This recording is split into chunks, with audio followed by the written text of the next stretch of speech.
प्रियजनों, प्रभु का वचन, प्रभु ने कहा मेरे बच्चों को तैयार करो ताकि 40 की पवित्र अवधि के दौरान ये सब मेरी कृपा प्राप्त करने के योग्य बन जाए। इसलिए आज ये सुंदर मौका है। जिस तरह से ऋतु परिवर्तित होती हैं उसी तरह से पूजन पद्धति के चक्र में, लिटर्जिकल कैलेंडर में सीजन्स चेंज होते हैं। हमने क्रिसमस मनाया, खुशियाँ मनाई, प्रभु का बर्थडे मनाया, लोग पार्टीज किया, पिकनिक गए, हर्षोल्लास के साथ मनाया। लेकिन अब थोड़ा समय है बैठकर थोड़ा मनन चिंतन करने का। आपने देखा कि अब जरा हवा शुरू हो गई है, पतझड़ आना शुरू हो गया है। इसके थोड़े दिनों के बाद सावन की शुरुआत हो जाएगी और पेड़ क्या करेगा, अपने पुराने वस्त्रों को, पूरी पत्तियों को बिल्कुल क्या करेगा, झाड़ देगा ताकि वो नए वस्त्र धारण करे। कोपलें फूटेंगी, बहुत छोटे छोटे ताज़े पत्ते और कोपलें उसमें निकलेंगी, सृष्टि फिर से हरी भरी हो जाती है।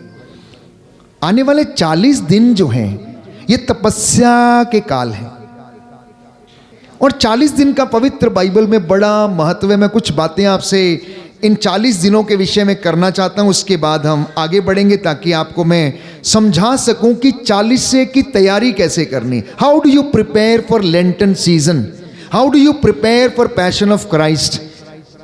हम गुड फ्राइडे के लिए अपने आप को तैयार कैसे करें और यीशु के पुनरुत्थान का पर्व मनाने के लिए हम कैसे उसकी तैयारी कर सकते हैं। मैं समझता हूं आज का ये दिन बड़ा महत्वपूर्ण है। तो 40 दिनों का महत्व बाइबल हमें बताती है कि मूसा सिनाई पर्वत पर 40 दिन और 40 रात वहां पर भूखा प्यासा रहकर परमेश्वर की हजूरी में रहा और वहां परमेश्वर ने उसे ब्लेस किया, उसे विधान की पाटियां दी, उसके ऊपर अपनी उंगली से बाइबल बताती है कि परमेश्वर ने 10 हुक्म लिखे जो लाकर उसने इजराइलियों को दिए। परमेश्वर ने नूह के जमाने में 40 दिन 40 रात लगातार पानी बरसाया और उसमें जितना भी उजाड़ चीजें थी, जो खराब चीजें थी, जो बुराई थी, जो सब कुछ बेकार था, उसको तहस नहस कर दिया और नूह के साथ एक एक जोड़े को उसने सारी सृष्टि की चीज़ों में से बचाया और फिर से एक नई शुरुआत उन्होंने की। निनवे शहर को चेतावनी दी गई थी। क्या चेतावनी दी गई थी? आज से 40 दिन के बाद निनवे शहर विनाश कर दिया जाएगा, नष्ट कर दिया जाएगा। यदि वे पश्चाताप नहीं करेंगे तो अपने आप को नष्ट करेंगे और परमेश्वर इन्हें नष्ट कर देगा। सोदोम और गोमोरा को भविष्यवाणी की गई थी, लेकिन सोदोम और गोमोरा ने इस बात पर कोई ध्यान नहीं दिया और बाइबल कहती है कि परमेश्वर ने आग और गंधरस बरसाकर उसको तहस नहस कर दिया, उसका वजूद तक वहां से मिटा दिया, निर्मूल कर दिया। 40 साल तक मरुभूमि की यात्रा इजरायली जनता करते रहे। क्यों करते रहे? ये 40 का जो अवधि है क्यों इंपॉर्टेंट है? मैं एक बात आपके साथ वचन साझा करना चाहता हूं। शायद इस वचन से आप बहुत अच्छी तरह समझ पाएंगे कि परमेश्वर हमें एक पीरियड देता है, हमें एक ऐसा समय देता है कि उस समय का होना हमारे लिए बहुत ज़रूरी है। जैसे हम कहते हैं 9 डेज की नोवेना, 9 डेज का उपवास, 40 डेज का उपवास। Why that is important? एक सुंदर वचन है, अगर आप बाइबल खोलेंगे बुक ऑफ ड्यूट्रोनॉमी चैप्टर 8, किसके पास बाइबल है वो खोल लें, और घर में है तो घर में आप खोलें और मेरे साथ आप पढ़ सकते हैं। इसको लिखा है विधि विवरण ग्रंथ अध्याय 8 पद संख्या 2 और उससे आगे कहता है, मरुभूमि में इन 40 वर्षों की वो यात्रा याद करो। सुना ध्यान से आपने? मरुभूमि की इन 40 वर्षों की यात्रा को कहता याद करो, जिसके लिए तुम्हारे प्रभु ईश्वर ने तुम लोगों को बाध्य किया था। कहता था कि तुम्हें इसमें जाना है, जाओ, मैं तुम्हें लेकर चलूंगा। आगे लिखा है, उसने तुम्हें दीनहीन बनाने के लिए ये 40 वर्ष मरुभूमि में भटकाया मात्र 13 दिन में वो यात्रा पूरी की जा सकती थी। मात्र 13 दिन में वो चल के यात्रा पूरी की जा सकती थी, लेकिन लगभग 40 बरस तक परमेश्वर इजराइलियों को मरुभूमि में, उजाड़ प्रदेश में क्या करता रहा? घुमाता रहा। क्यों? कहता है मैंने तुम्हें दीनहीन बनाने के लिए ऐसा किया। आगे लिखा है तुम्हारी परीक्षा लेने के लिए मैंने ऐसा किया। आगे लिखा है तुम्हारे मनोभावों का पता लगाने के लिए मैंने ऐसा किया, यह जानने के लिए कि तुम उसकी आज्ञाओं का पालन करते हो या नहीं, मैंने तुम्हें 40 बरस तक मरुभूमि में रखा। कहता उसने तुम्हें त्रस्त किया, उसने तुम्हें मारा, उसने तुम्हें भूखा रखा, उसने तुम पर बीमारी भेजी, विपत्ति भेजी, लेकिन तुम्हें मन्ना भी खिलाया। कहता है तुम्हें मन्ना भी खिलाया, चट्टान से पानी निकाल कर भी पिलाया, जिसे ना तो तुम जानते थे और ना तुम्हारे पूर्वज ही। इससे उसने तुमको यह समझाना चाहा कि मनुष्य रोटी से नहीं जीता, वह ईश्वर के मुख से निकलने वाले हर एक शब्द से जीता है। इन 40 वर्षों में ना तो तुम्हारे पहने हुए कपड़े या वस्त्र जर्जर हुए और ना ही तुम्हारे पांव सूजे, ना ही तुम्हारे पांव सूजे। ये 40 दिन प्रभु पता लगाएगा कि आपका धैर्य कैसा है। 40 दिनों में आपका पता लगेगा कि आपका विश्वास कितना गहरा है। 40 दिनों में पता लगेगा कि आप कितना परहेज करने वाले हैं। 40 दिन में आप पता लगाएगा कि कितने आप दीनहीन और कोमल हैं। 40 दिन में आप पता लग जाएगा प्रभु को कि आप सचमुच उसकी आज्ञा का पालन करते हैं या नहीं। इसलिए ये समय इंपॉर्टेंट था। और बाइबल कहती है परमेश्वर ने इन 40 वर्षों में 18 साल से ऊपर के सभी जितने भी लोग थे उन्हें क्या कर दिया? मर जाने दिया। और नई पीढ़ी को उसने तैयार किया 40 वर्षों में, और उनको वो कनान देश की भूमि देने के लिए आगे लेकर चला, ताकि इन नौजवानों को तैयार करे, इनके अंदर अपना वचन डाले, इनके हृदयों में वचन के बीज बोए जाएं। तो इसलिए ये 40 दिन बड़े महत्वपूर्ण हैं। आप जो मुझे ऑफलाइन या ऑनलाइन सुन रहे हैं, प्रभु चाहता है कि आप इन 40 दिनों में तपस्या करें प्यारे भाइयों और बहनों। इतना ही नहीं, बाइबल कहती है यीशु मसीह ईश्वर था, ईश्वर का बेटा है, उसने बराबरी नहीं की। उसे ज़रूरत क्या थी कि वो उपवास करे? कोई ज़रूरत नहीं थी उपवास करने की। लेकिन बाइबल कहती है मत्ती के सुसमाचार अध्याय 4 पद संख्या 2 में कि यीशु ने 40 दिन और 40 रात पहाड़ी के ऊपर जाकर प्रार्थना किया, उपवास किया, और उसके बाद शैतान ने आकर उनको परीक्षा लिया, प्रलोभन में डाला, लेकिन यीशु मसीह क्या हो गए? शैतान को उन्होंने हरा दिया। इतना ही नहीं, एलिया बाइबल हमें बताती है कि पर्वत के ऊपर वहां पर रहता है और वहां पर उपवास और प्रार्थना करता, वहां परमेश्वर उसकी सहायता करता है। इतना ही नहीं, यीशु के शरीर पर 40 कोड़े जो थे वो बरसाए गए, 40 कोड़े बरसाए गए। इतना ही नहीं, एक एक कोड़े के जो उसमें थी, उसमें एक एक जो लाशें हुआ करती थी, उसमें एक लाश के ऊपर 7-7 मोहरें जो थी वो जड़ी हुई थी। जब एक कोड़ा वो पड़ता था तो लगभग प्यारे भाइयों और बहनों उस शरीर की चमड़ी को उधेड़ कर लेकर आता था। वो 40 कोड़े उसने मेरे और आपके लिए, सारी मानव जाति के पापों के लिए वो उन्होंने सहे प्यारे भाइयों और बहनों। और इतना ही नहीं, बाइबल हमें बताती है कि ये 40 दिन कलीसिया अपने लोगों के लिए निर्धारित करती है कि जो लोग दूर चले गए हैं, साल में हमें ये दिन दिए जाते हैं ताकि हम अपनी आत्मा की उन्नति के लिए काम करें। इतना ही नहीं, ये एक इतना सुंदर चक्र है कि इन दिनों में आप मीट मछली, नशा, व्यसन और हर तरीके की घूमना फिरना, आप और होटल का खाना या बाहर पिकनिक जाना, पिज़्ज़े बर्गर, इन तमाम चीज़ों को खाना, इससे आपको तंदुरुस्ती भी मिलेगी अगर आप इनको नहीं खाएंगे, अवॉइड करेंगे। कहने का मतलब सादगी के वस्त्र पहनना, सादगी का भोजन करना।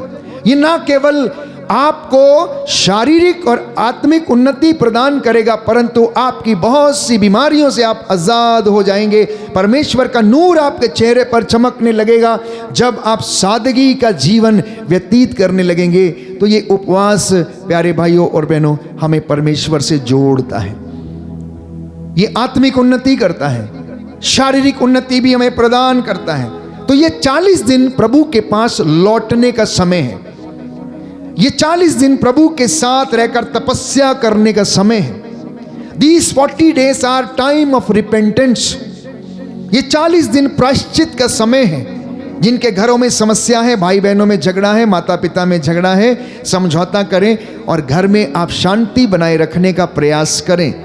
अन्यथा आप कहेंगे मैं उपवास कर रहा हूं, यदि घर में झगड़ा है और शाम को सुबह उपवास करते हैं, शाम को गाली देते हैं, प्लेट उठा के फेंक देते हैं, तो आपका उपवास किसी काम का नहीं है।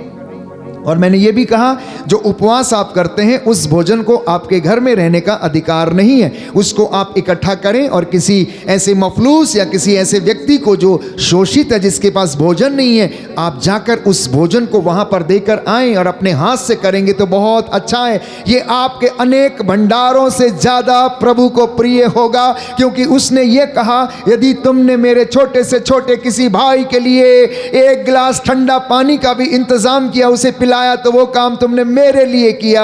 बाकी अन्य काम तुमने अपने लिए किए हैं, मेरे लिए तो वो काम किया। अगर तुमने मेरे किसी ऐसे बेटे बेटी को, भाई या बहन को तुमने एक गिलास ठंडा पानी पिलाया तो वो तुमने मेरे लिए किया है। 40 का काल दान पुण्य करने का काल है प्यारे भाइयों और बहनों, दान पुण्य करने का काल है।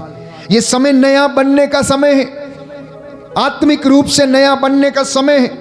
ये समय परहेज करने का समय है, ये समय अपने रिन्यूअल का समय है। इसलिए पति पत्नी नव विवाहित जोड़े अपने शयन कक्ष को छोड़ दें, सादगी के वस्त्र धारण करें। स्त्रियां, बाइबल कहती है, अपना श्रृंगार छोड़कर सादे वस्त्र पहनकर प्रभु की हजूरी में लौटें और प्रभु के दरबार में आकर घुटना टेककर हाथों को उठाकर भोर में चिल्लाएं, भोर में उठकर चिल्लाएं और अपने बच्चों के लिए बाइबल कहती है प्रार्थना करें। शोक गीत अध्याय 2 पद संख्या 14 और उससे आगे निवेदन किया गया है, उठो, भोर में उठो, चिल्लाओ, प्रार्थना करो अपने बच्चों के लिए। बुक ऑफ लेमेंटेशंस चैप्टर 2 वर्स 14, शोक गीत जिसे हम कहते हैं। और वहां पर प्रभु का वचन हमें बताता है, क्योंकि तुम्हारे बच्चे गली के नुक्कड़ में मूर्छित पड़े हुए हैं, उनकी देखभाल करने वाला कोई नहीं है। So this is a time of blessing, this is a time of blessing.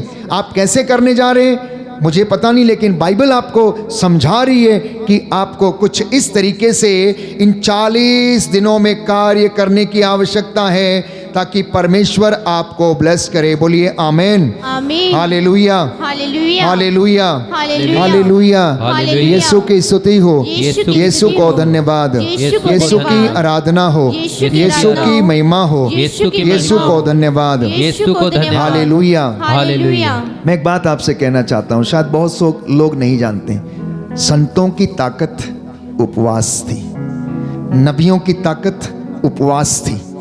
अगर युद्ध जीतने होते थे तो उपवास किए जाते थे, युद्ध लड़ने होते थे तो उपवास किए जाते थे और उससे परमेश्वर को रिझाया जाता था। यदि ईश्वर की आशीष को चाहिए था तो लोग उपवास करके माथे पर भस्म रमाकर, टाट ओढ़कर उपवास करते थे और तब परमेश्वर उन्हें बख्श देता था, छोड़ देता था। और योनस नबी के ग्रंथ में हम पढ़ते हैं कि परमेश्वर ने जब निनवे शहर के लोगों को देखा कि ये लोग चिल्ला रहे हैं, रो रहे हैं, टाट ओढ़े हुए, भस्म रमाए हुए चिल्ला रहे हैं, हे ईश्वर दया कर, हम पर दया कर, हमें बर्बाद मत कर, नष्ट मत कर। बाइबल कहती परमेश्वर ने आसमान से देखा कि निनवे शहर के लोग क्या कर रहे हैं, तो उसने उनका विनाश करने का विचार छोड़ दिया। आज कलीसियाओं को उपवास करने की जरूरत है, चर्चेस को उपवास करने की जरूरत है, चुने हुए दास दासियों को, अभिषिक्तों को उपवास की आवश्यकता है, क्योंकि परमेश्वर का वचन हमें याद दिलाता है। प्रभु स्वयं इस बात को बयां करता है योएल नबी के ग्रंथ में। प्यारे भाई और बहनों, हम पढ़ते हैं कि प्रभु का वचन कहता है, याजकों पवित्र वस्त्र पहनकर तो मंदिर आओ और वेदी के सामने घुटना टेक कर तुम लोग अपने पिता ईश्वर से प्रार्थना करो और उपवास का दिन घोषित करो मेरी प्रजा के लिए, कहता है उनके पश्चाताप के लिए क्या करो, तुम लोग प्रार्थना करो। Hallelujah hallelujah hallelujah hallelujah hallelujah. Hallelujah. Book of Joel chapter 1 words 13 onwards, chapter 1 13 onwards लिखा है, याजकों टाट ओढ़कर शोक मनाओ। ये मेरे लिए है प्यारे भाई और बहनों, ये वचन मेरे लिए है। याजकों टाट ओढ़कर शोक मनाओ, वेदी के सेवकों विलाप करो, जो वेदी की सेवा करते हैं, जो कैटेकिस्ट हैं, जो प्रचारक हैं, जो प्रभु के मंदिर में सेवा किया काम किया करते हैं। लिखा है वेदी के सेवकों विलाप करो, मेरे ईश्वर के सेवकों शोक के वस्त्र पहनकर रात बिताओ, क्योंकि तुम्हारे ईश्वर का मंदिर नैवेद्य और तर्पण से वंचित हो गया है। तुम्हारे ईश्वर का मंदिर नैवेद्य मतलब पवित्रता से वंचित हो गया है। उसकी पवित्रता को बरकरार करने के लिए अब तुम आओ, घुटना टेको, प्रार्थना करो, उपवास की घोषणा करो, सभा बुलाओ, बूढ़ों और देश के सभी निवासियों को अपने प्रभु ईश्वर के मंदिर में एकत्र करो और प्रभु की दुहाई दो। हाय वो दिन आ गया है, प्रभु का दिन निकट आ रहा है, वो सर्वशक्तिमान की विलास लीला की तरह आ रहा है। कहता विनाश के दिन आ गए, विनाश के दिन आ गए। एक और संदेश ये याजकों के लिए था, अब एक और दूसरा संदेश है। लिखा है जिनको ज्यादा व्यसन करने की आदत है, तुम शराबियों जागो और विलाप करो, तुम शराबियों जागो और विलाप करो, अंगूरी पीने वालों हाय हाय मचाओ, क्योंकि अब ताजी अंगूरी तुम्हारे मुख से छिन गई है। यह इसलिए कि मेरे देश पर एक शक्तिशाली राष्ट्र असंख्य सेना लेकर चढ़ आया है, उसके दांत सिंह के दांतों के जैसे हैं और उसकी दाढ़ें सिंहनी की जैसी हैं। उसने मेरी दाखबारियों को उजाड़ दिया है, उसने मेरे अंजीर के वृक्षों को चीर फाड़ कर डाला है, उसने उनकी छाल झाड़ कर गिरा दी है, जिससे कि उनकी डालियां सफ़ेद हो गई। कहने का मतलब ये है कि विपत्ति आ पड़ी है, इसलिए अब तुम सुधर जाओ, तुम व्यसन करना छोड़ दो, तुम जागो और विलाप करना शुरू करो, जिससे कि तुम परमेश्वर के कहर से बच जाओ, विपत्तियों से बच जाओ, वो तुम्हारा सर्वनाश न करे। आगे लिखा है अध्याय 2 book of prophet Joel chapter 2 verse 12, प्रभु ये कहता है अब तुम लोग उपवास करो, अब रोते तथा शोक मनाते हुए पूरे हृदय से मेरे पास लौट आओ, अपने वस्त्र फाड़ कर नहीं बल्कि हृदय से पश्चाताप करो और अपने प्रभु ईश्वर के पास लौट जाओ, क्योंकि वह करुणामयी है, दयालु है, अत्यंत सहनशील है और दया सागर है, और वह सहज ही द्रवित हो जाता है। क्या जाने वो द्रवित हो जाए और तुम्हें आशीर्वाद प्रदान करे, तब तुम लोग अपने प्रभु ईश्वर को बलिदान और तर्पण चढ़ाओगे। बोलिए आमेन आमीन हालेलुया हालेलुया। यीशु की स्तुति हो, यीशु को धन्यवाद, यीशु को यीशु की आराधना हो, यीशु की यीशु आराधना की हो, महिमा हो, यीशु की यीशु को महिमा हो, धन्यवाद, यीशु को hallelujah hallelujah hallelujah hallelujah hallelujah hallelujah hallelujah. Hallelujah. हे प्रभु यीशु, हे प्रभु मैं यीशु, विश्वास करता हूँ मैं मैं विश्वास करता आप हूँ मुझसे बातें कर रहे हैं। आप मुझसे बातें कर रहे हैं। हालेलुया। हालेलुया। तो प्रियजनों, ये 40 का वर्ष, जो ये 40 का जो समय है, मैंने कहा ये कोई परंपरा नहीं है, ये कोई परंपरा नहीं है कि जिसे हमें फॉलो करना चाहिए, बल्कि ये हमारे लिए ऑब्लिगेशन है। ऐसा एक ऑब्लिगेशन है कि ताकि इसके द्वारा मैं और आप अपनी आत्मा को परमेश्वर के लायक बनाने वाले बन सकें। पुराने नियम में हम पढ़ते हैं कि मूसा और निनवे के लोग, नबी योएल, यर्मिया, अधिकतर लोग उपवास करते थे और इनकी ताकत उपवास थी। नबी एस्तर राजसी वस्त्र उतार कर क्या करती है? उपवास करती है। क्यों? अपने जात भाइयों को बचा सके, क्योंकि उनके जात भाइयों के ऊपर, इजराइलियों के ऊपर वो लोग अत्याचार कर रहे थे, उन्हें मारना चाहते थे। और वो एस्तेर नबी के ग्रंथ में यदि आप पढ़ेंगे तो वो लिखती है, प्रार्थना करती कि मुझ एकांकनी पर दया कर, मैं तो अकेली हूं, मैं क्या कर सकती हूं, मैं युद्ध भी नहीं कर सकती, राजा मेरी बात नहीं मानेगा क्योंकि उसे बहला फुसला दिया गया है, इसलिए तू मेरी प्रार्थना पर ध्यान दे। और वो राजसी वस्त्र पहन लेती हैं, 3 दिन तक 3 रात तक वो उपवास करती हैं और परमेश्वर उसकी पुकार को सुनता है और उसके लोगों को, प्यारे भाई और बहनों, क्षमा करता और उन पर दया करता है। तो उपवास को शुरू करने वाला स्वयं प्रभु ही था। कुछ लोग सोचते हैं कि जीवन में जब प्रॉब्लम आती है तब हमें उपवास करना चाहिए। उपवास बहुत तरीके का है। कुछ लोग पतला होने के लिए उपवास करते हैं, तो कुछ लोग पेट खराब हो जाता तब उपवास करते हैं, कुछ लोग चाहते पेट अंदर चला जाए तब उपवास करते हैं। वो सब जरूरी है, आप करते रहिए, लेकिन उपवास जो परमेश्वर चाहता है उसको करना, प्यारे भाई और बहनों, अपनी आत्मा को उस परम आत्मा के साथ जोड़ना, क्योंकि बाइबल ये कहती है ईश्वर तो आत्मा है, ईश्वर तो आत्मा है और ईश्वर चाहता है कि उसके आराधक आत्मा और हृदय की सच्चाई से उसकी आराधना करें। इसलिए मैंने आपको पढ़कर सुनाया कि मैं जो उपवास चाहता हूं वो इस प्रकार है कि तुम अपनी रोटी भूखों के साथ बांटो, तुम दरिद्रों का उद्धार करो, तुम मेरे नाम पर 1 गिलास ठंडा पानी लोगों को पिलाओ। ये जब तुम काम करते हो इस तरीके के, जब तुम उपवास करते हो तो ये सब मुझे प्रिय हैं, क्योंकि मैं दीनहीन पश्चातापी हृदय से प्रसन्न होता हूं। मैं किसी दान चंदे या चढ़ावे से कहता मैं प्रसन्न नहीं होता हूं। Hallelujah, hallelujah, hallelujah, hallelujah, hallelujah, hallelujah. Yeshu की स्तुति हो, यीशु को धन्यवाद, यीशु को धन्यवाद, यीशु की आराधना हो, यीशु की आराधना यीशु हो, की महिमा हो, यीशु की महिमा यीशु हो, को धन्यवाद, यीशु को धन्यवाद, हालेलुया, हालेलुया, हालेलुया। हालेलुया। तो मैंने कुछ नाम आपके लिए लिए थे पुरानी व्यवस्था से, और उनमें एक नाम है एस्तेर का। नए उसमें मूसा, एस्तेर, यिर्मयाह, यशाया, होशिया, ये सब उपवास की घोषणा करते हैं। यहाँ तक कि संत पौलुस, यहाँ तक कि दाऊद, प्यारे भाई और बहनों, प्रभु के लोग जितने भी थे ये सब उपवास के कारण परमेश्वर की आशीषों को ग्रहण करते थे। आज मैं समझता हूँ कि कलीसिया में उपवास लगभग वैनिश होता जा रहा है।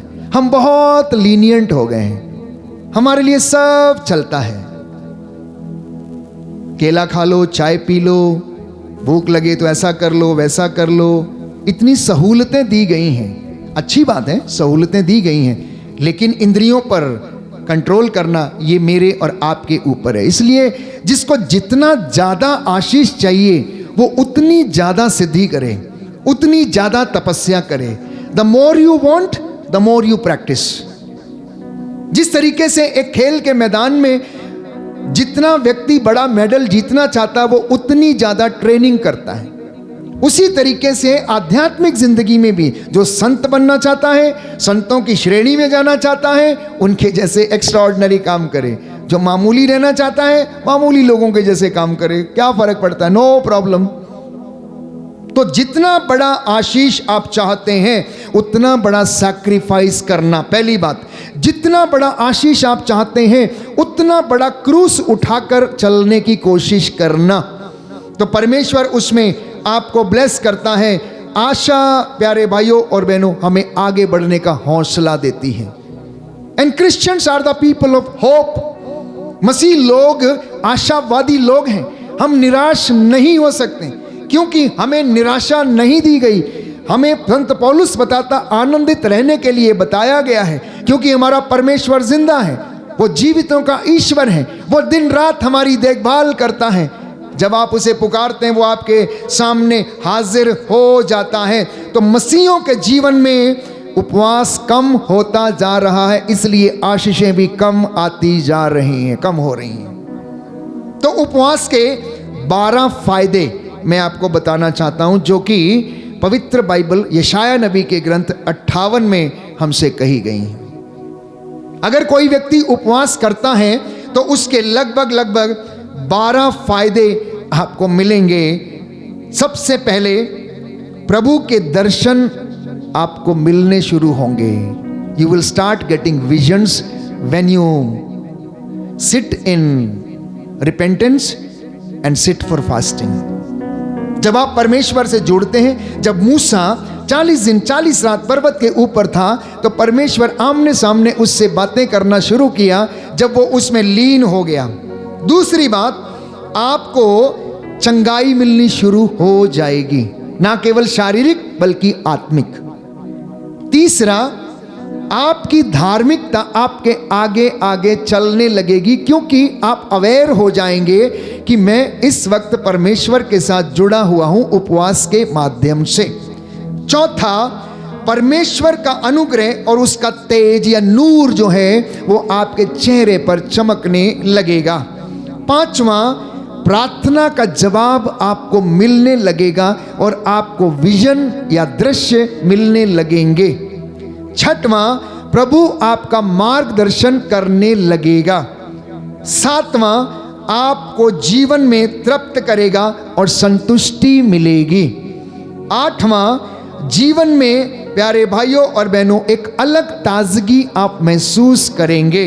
हो सकता है कई लोगों ने खा खा के अपने पेट का जो सेप्टिक टैंक है उसे भर रखा है, और उसके बाद प्यारे भाइयों और बहनों उसमें तमाम सारी समस्याएं, परेशानियां और दवाइयां ले लेके वो परेशान है। कुछ दिन के लिए अभी उसको आराम दे दीजिए, क्योंकि बॉडी के अंदर अपनी एक नेचुरल कैपेसिटी है उसको हील करने की। परमेश्वर ने हमें ऐसा बनाया है, परमेश्वर ने हमें ऐसा बनाया है। तो ये एक शारीरिक फायदा भी आपको उससे मिलेगा। इतना ही नहीं, आपको आत्मिक बल और सामर्थ्य मिलेगा और आप आत्मा में बलवंत होंगे। आप आत्मा में बलवंत होंगे। 10वां लाभ आपको मिल सकता है, आपके काम सफल होंगे। और 11वां लाभ आपको मिल सकता है, ताकतवर बनेंगे और आपकी जो आने वाली वंशावली या पीढ़ी है, जनरेशन्स हैं, प्रभु उनको भी ब्लेस करेगा, आपकी आने वाली पीढ़ियों को। और बाइबल कहती है एक आखिरी लाभ जो आपको मिल सकता है, जो खो गया था वो आपको मिल जाएगा। क्या खोया है? स्वास्थ्य खोया है, स्वास्थ्य मिलेगा। आपने कोई बीमारी को ले लिया है, हो सकता है परमेश्वर आपको परहेज उपवास के द्वारा उस बीमारी में आपको चंगाई प्रदान करे। बोलो आमीन, आमीन, hallelujah, hallelujah, hallelujah, hallelujah, hallelujah, hallelujah. तो जान लीजिए कि मसीहों की ताकत उपवास और प्रार्थना, पुरोहित याजकों धर्म संगियों की ताकत उपवास है। प्यारे भाई और बहन, अगर आप अनुग्रह और अभिषेक चाहते हैं, अनॉइंटिंग चाहते हैं, उपवास प्रार्थना करना शुरू कर दीजिए। आपकी धार्मिकता आपके आगे आगे चलने लगेगी, परमेश्वर की महिमा आपके पीछे पीछे दौड़ती चली आएगी। और जहां जहां अभिषिक्त व्यक्ति जाएगा उसका अभिषेक उसके साथ साथ चलेगा। बिकॉज लिखा है anointing travels with the anointed. अभिषिक्त व्यक्ति का अभिषेक उसके साथ साथ चलता है। बोलिए आमीन, आमीन, हालेलुया, हालेलुया, हालेलुया, हालेलुया। हे प्रभु यीशु, हे प्रभु यीशु, मैं आज मैं आज अपने आप को अपने आप को तैयार कर रहा हूँ, तैयार कर रहा हूँ, जिससे कि मैं जिससे कि मैं उपवास और प्रार्थना के माध्यम से उपवास और प्रार्थना के माध्यम आपके साथ जुड़ जाऊं। आपके साथ जुड़ जाऊं। Hallelujah, hallelujah, hallelujah. हालेलुया। प्रियजनों, पिता ईश्वर हम तमाम लोगों को आजाद करना चाहता, अनेक प्रकार के बंधनों से, अनेक प्रकार के बुराइयों से, अनेक प्रकार के शारीरिक प्रलोभनों से वो हमारी आत्मा को बचाना चाहता है। इसलिए उसने हमें ये समय दिया है। तो ये समय प्रभु से बातें करने का और उसे सुनने का, मैंने कहा उसके पास लौटने का है। और ये 40 दिन आपको प्यारे भाइयों और बहनों परमेश्वर ब्लेस करेगा और आशीष प्रदान करेगा। याद रखिएगा, शैतान हमारी आत्मा का नाश करने में लगा रहता है, ना केवल शरीर का परंतु वो हमारी आत्मा का विनाश करता है। शैतान से, दुरात्मा शक्तियों से लड़ना है तो यीशु ने कहा कि बिना प्रार्थना और उपवास के इनके साथ लड़ा नहीं जा सकता है। आप इधर उधर लोगों के पीछे भागते हैं, प्रभु ने सब चीज़ आपको दिया है, सामर्थ्य, सिर्फ आपको करने की ज़रूरत है। लोगों के पीछे मत भागिए, वो आपके भूत नहीं भगाएंगे, वो आपका कुछ नहीं कर सकते हैं। आप प्रार्थना, उपवास, दुआ करना शुरू कर दीजिए, पवित्रताई का जीवन जीना शुरू कर दीजिए। शैतान अपने आप आपको छोड़कर भाग जाएगा, क्योंकि बाइबल ये कहती है शांति का ईश्वर शीघ्र ही शैतान को तुम्हारे पैरों के नीचे डालकर कुचल देगा। शांति का ईश्वर जो हमारी सोच के परे है, वो शीघ्र ही शैतान को तुम्हारे पैरों के नीचे डाल कर कहता है कुचल देगा।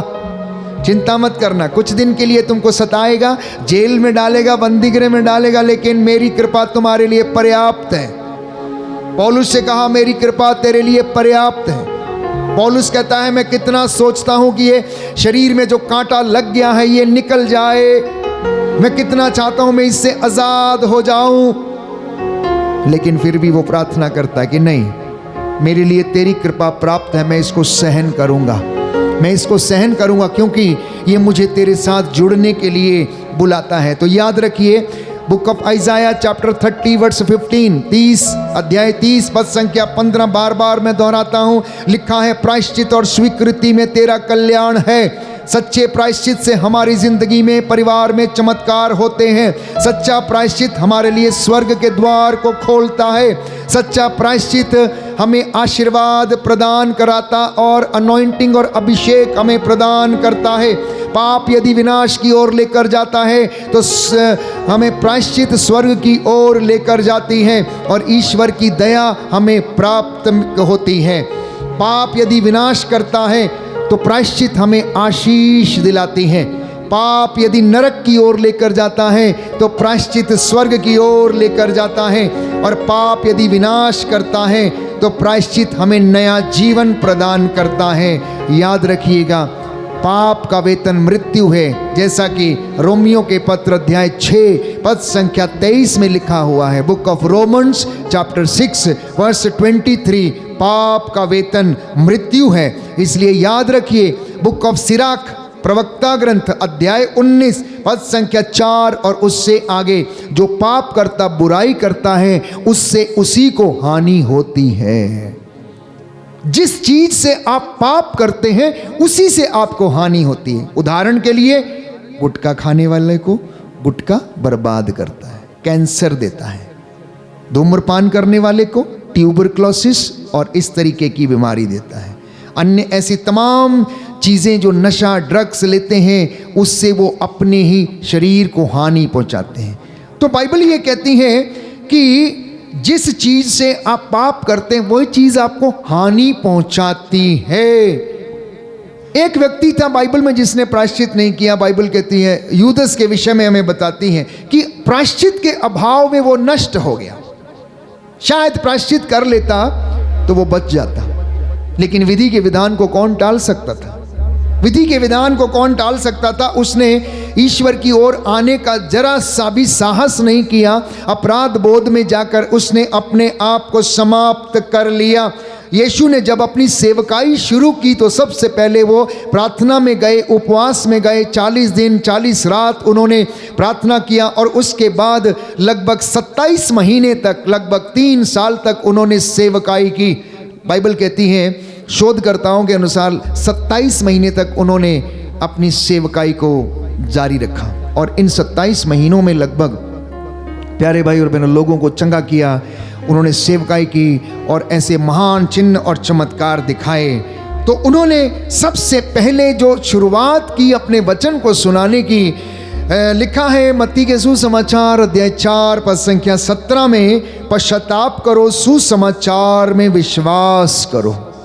पश्चाताप करो और सुसमाचार में विश्वास करो। तो आने वाले 40 दिन प्रायश्चित के हैं, सुसमाचार में विश्वास करने के हैं और परमेश्वर आपसे बातें करेगा। प्यारे भाई और बहनों, अक्सर हम लोग नहीं कर पाते हैं, उसका एक कारण है जिसके विषय में book of Isaiah chapter 53 verse 6 में हमें प्रभु बताता है, यशायाह नबी का ग्रंथ, कि हम क्यों उससे दूर गए हुए हैं, क्यों हम लोग भटके हुए हैं। हम सब अपना अपना रास्ता पकड़कर भटके हुए हैं। Hallelujah, hallelujah, hallelujah, hallelujah, hallelujah, hallelujah, hallelujah, hallelujah, hallelujah, hallelujah. Yeshu की स्तुति हो, यीशु की स्तुति यीशु हो, को धन्यवाद। यीशु को धन्यवाद। Book of Isaiah chapter 53 verse 6 लिखा है, हम सब अपना अपना रास्ता पकड़कर भेड़ों की तरह भटक रहे थे, उसी पर प्रभु ने सबों के पापों का भार डाला है। वह अपने पर किया हुआ अत्याचार धैर्य से सहता गया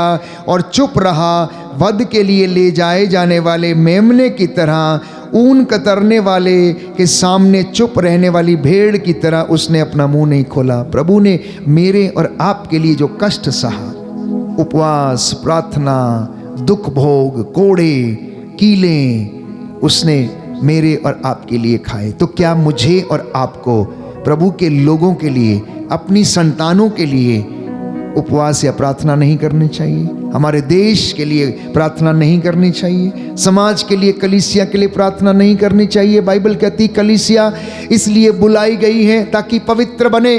कलीसिया इसलिए बुलाई गई ताकि वो प्रार्थना करे।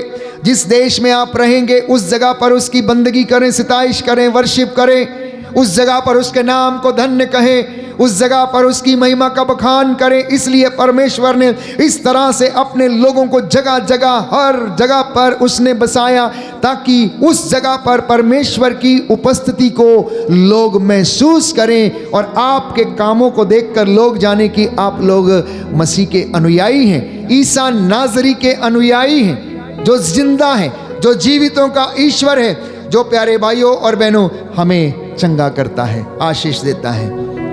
एक आखिरी बात मैं कहना चाहता हूं, Lenten season is the time to take you turn. ये मन फिराने का समय है, ये मन फिराने का समय है। ये भोग विलास में, अन्याय में धन बटोरने का समय नहीं। इन 40 दिनों में कोशिश करिए कि आप छोटे छोटे सेवा के और सैक्रिफाइस के कामों के जरिए ईश्वर की बातों को आप समझें, वचन को आप समझें। प्यारे भाइयों और बहनों, अगर मन परिवर्तन हो गया ना तो सब कुछ परिवर्तित हो जाएगा। नजरिया यदि बदल गया तो नजर खुद ब खुद बदल जाएगी। हमारी सोच कैसी है, हमारा नजरिया कैसा, किसी चीज को देखने का, हमारे भाई, हमारी बहन या नौजवान बेटे या बेटी को देखने का हमारा नजरिया कैसे, how do you look at them, how do you look at the things. क्या वासना या प्रलोभन के अंदर से हम उसको भर के उसको देखते हैं? ये लेवल हमारे बढ़ने चाहिए, ये ग्रेस या ये कृपा हमारी जिंदगी में बढ़नी चाहिए। हर साल उम्र के हिसाब से आपका ग्रेस का लेवल इतना इतना इतना इतना इतना इतना आना चाहिए।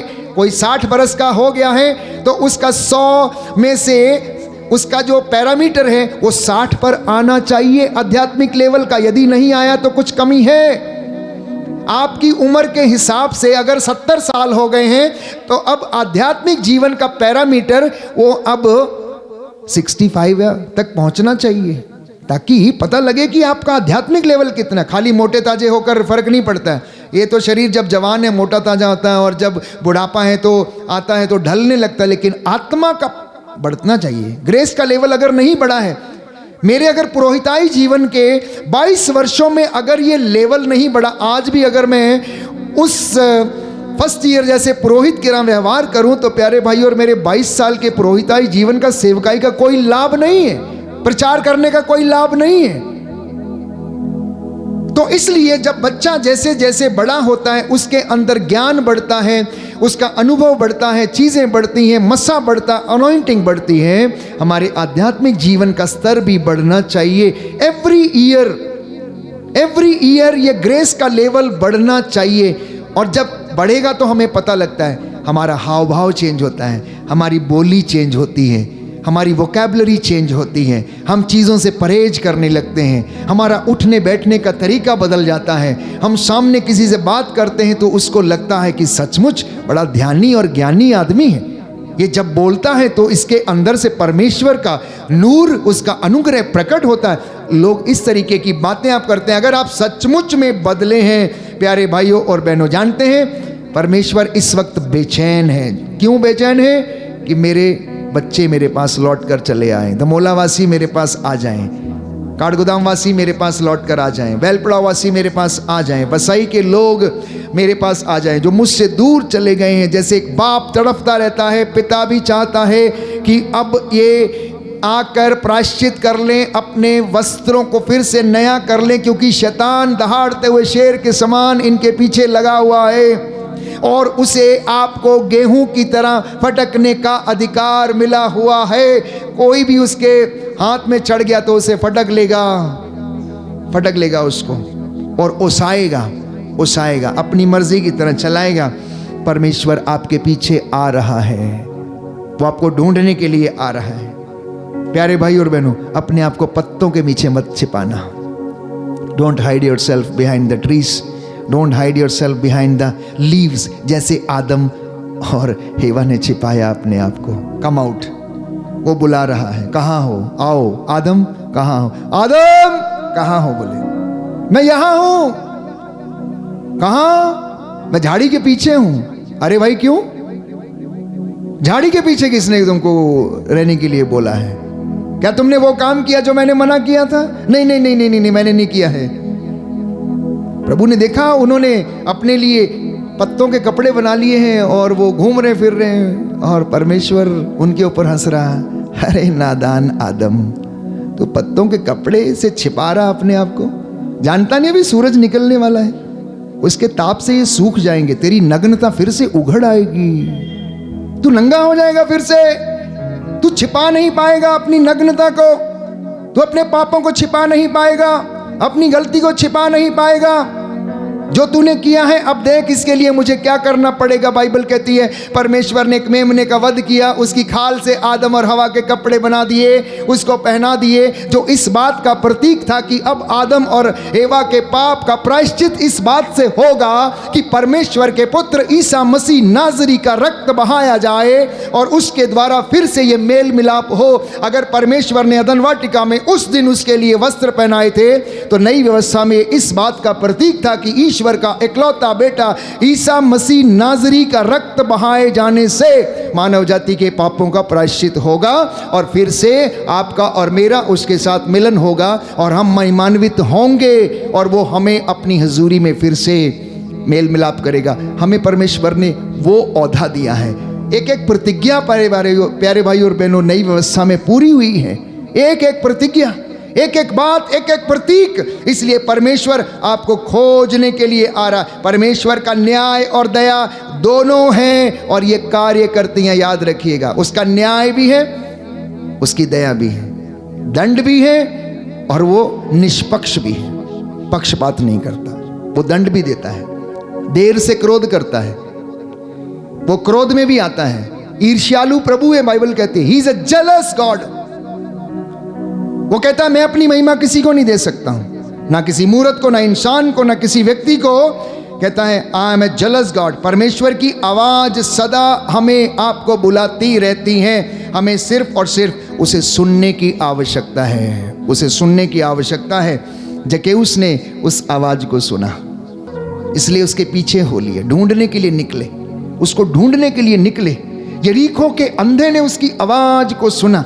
पहले रोज सुनता था यरीको के रास्ते से, जब भी प्रभु यीशु जाता था, जितने लोग इजराइल गए उन्होंने देखा यरीको का जो वो रास्ता है उस पर वो बैठकर भीख मांगा करता था। अब तो बहुत ज़्यादा वो अच्छा हो गया है, पहले ऐसा नहीं था। पहले उस रास्ते पर, यरीको के रास्ते पर झाड़ झंकार और चोरी भी और लूटपाट भी हुआ करती, लेकिन अब ऐसा नहीं।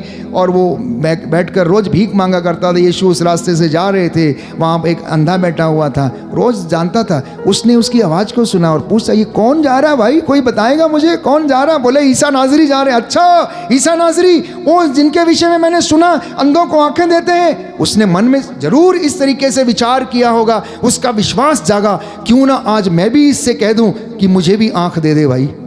और वो चिल्लाया ओ ईसा नाजरी। आप जानते हैं कि अंधे को ऐसा लगता है कि वो उसके पास नहीं है, तो वो जोर से चिल्लाता है। वो चिल्लाया क्योंकि उसे लगा कि यीशु कहीं दूर है। लोग उसको डांटने लगे, चुप चुप, जानते नहीं कौन जा रहा है, ईसा जा रहे हैं। जितना बाइबल कहती है उसको चुप कराते थे, वो उतना जोर से चिल्लाता था और बोलता था ओ ईसा नाजरी, दाऊद के पुत्र, मुझ पर दया कर। बोला उसको लेके आओ। बोला लेके आओ, क्या चाहते हो? मैं देखना चाहता हूं। बोले जा, तेरे विश्वास ने तेरा उद्धार किया, जैसा तूने विश्वास किया वैसा तेरे साथ हो जाए। और वो देखने लगा प्यारे भाई। उसने अपना कटोरा फेंक दिया, उसने अपना डंडा फेंक दिया, उसने अपनी चादर फेंक दी, नाचने लगा, गाने लगा। जब आपको चंगाई मिलती है, जब परमेश्वर आपकी जिंदगी में काम करता है, जब आपको वो अनुग्रह देता है, उसके बाद चुप नहीं रहना है, जाकर बताना है कि परमेश्वर ने आपके लिए क्या किया है, ताकि आपकी गवाही से और रूहें बच जाएं, आपकी गवाही से और बहुत से लोग परमेश्वर के अनुग्रह और उसकी चंगाई को महसूस करें। आज इस बात के लिए हम प्रार्थना करेंगे। प्यारे भाइयों और बहनों, आप अपने पुराने जीवन को त्याग कर नया जीवन आप उसकी ओर बढ़ सकें और प्रभु से कहना कि प्रभु मैं तेरे पास आया हूँ। मैं विश्वास करता हूँ कि आप मेरे लिए मर गए, आप मेरे लिए क्रूस पर चढ़ गए, आपने मेरे लिए अपना रक्त बहाया, तीसरे दिन आप जी उठे। मेरे दिल में, परिवार में मैं आपका स्वागत करता हूँ। मैं आपको अपना मुक्तिदाता, चंगाई दाता, उद्धार करता, रक्षक स्वीकार करता हूँ। प्रभु यीशु, मैं आपका पवित्र लहू लेकर सिर से लेकर पाँव की तलियों तक मैं अपने आप को विलेपन करता हूँ। प्रतीकात्मक चिन्ह के रूप में आप अपने उस जगह पर हाथ रखिएगा जहाँ पर आपको समस्या है। सर्वाइकल के रोग हैं, पेड़ों के रोग हैं, रीढ़ की हड्डी के रोग हैं, घुटनों के रोग हैं, हृदय के रोग हैं, फ्रोजन शोल्डर की समस्या है। यदि आप निंदा करते हैं, यदि आप बुराई सुनना पसंद करते हैं, तो आज वादा करना कि प्रभु मैं अपना हृदय परिवर्तित करूँगा। I will change my heart. हे प्रभु यीशु, मुझे मन परिवर्तन का वरदान प्रदान करो। प्यारे भाई, प्यारी बहन, प्रभु यीशु आपकी हड्डियों को आराम प्रदान करे। सारी अंधकार की शक्तियों, रोग, बीमारियों पर यीशु के पवित्र सामर्थी नाम से हम अधिकार लेते हैं। यीशु ने कहा लूकस के सुसमाचार अध्याय 10 पद संख्या 18, मैंने शैतान को आसमान से बिजली की तरह गिरते हुए देखा। मैंने तुम्हें सांपों, बिच्छुओं और दुरात्मा शक्ति पर बैरी की ताकत को कुचलने का अधिकार दिया। कुछ भी तुम्हें हानि नहीं पहुंचा सकता है, कुछ भी तुम्हें हानि नहीं पहुंचा सकता। आनंदित ना हो कि अब दूत तुम्हारे अधीन है, खुश हो जाओ क्योंकि तुम्हारे नाम स्वर्ग की पुस्तक में लिखे गए हैं। प्यारे भाई, प्यारी बहन, हो सकता है आप में से किसी के शरीर में सुन्नपन हो, सूजन हो, लकवा हो सकता है कि आप शैतान की धूर्तता का सामना करने में असमर्थ हैं। हो सकता है आप टीबी के रोग से पीड़ित हैं, ब्रेन ट्यूमर के रोग से, शरीर की गांठों से पीड़ित हैं, रसौलियों से पीड़ित हैं। हो सकता है कैंसर जैसी भयंकर बीमारी से, ब्लड प्रेशर से, ट्राइग्लिसराइड की समस्या से, और हो सकता है रक्तस्राव की, बवासीर, भगंदर जैसी ऐसे 6 रोग से पीड़ित हैं, ज्वर से पीड़ित हैं। परमेश्वर आपको आज ब्लेस करे। बोलो आमेन, आमीन, हालेलुया, हालेलुया, हालेलुया, हालेलुया। प्रभु यीशु के नाम पर मैं इन सारी अंधकार की शक्तियों को उसके क्रूस के नीचे बंधने का आदेश देता हूं। बोलो आमेन, आमीन। I bind every evil activity of Satan with the power and the precious blood of Jesus. आमेन, आमीन। यीशु के नाम पर हर प्रकार की गंदी दुष्ट आत्माएं आपको, परिवार को छोड़ें और जाएं। आमीन। यीशु के नाम पर आपके शरीर, आत्मा, हृदय को इस वक्त हर प्रकार के बंधनों से आजाद करते हैं। आमीन, हालेलुया, हालेलुया।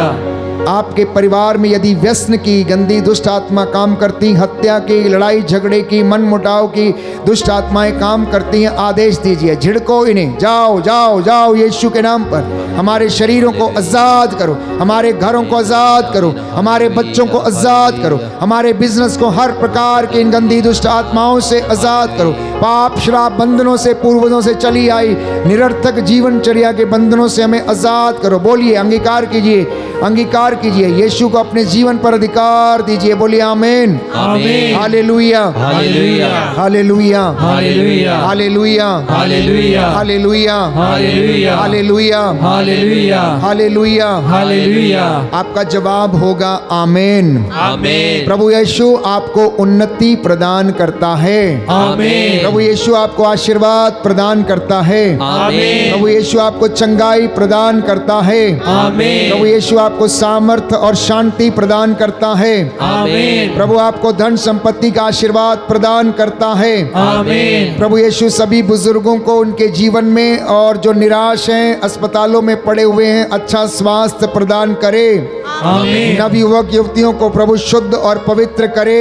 आमीन, रोगियों को प्रभु स्वास्थ्य प्रदान करता है। आमीन, दुखियों को दिलासा देता, मफलूसों को बहाल करता है। आमीन, बच्चों को प्रभु आशीर्वाद प्रदान करे। आमीन, आपके घर, खेत, खलिहानों को प्रभु आशीर्वाद प्रदान करे। आमीन, और आपके समाज को, पड़ोसियों को, आपके देश को, कलीसिया को, आपके पुरोहितों को, आपके शासकों, प्रशासकों को प्रभु आशीर्वाद प्रदान करे।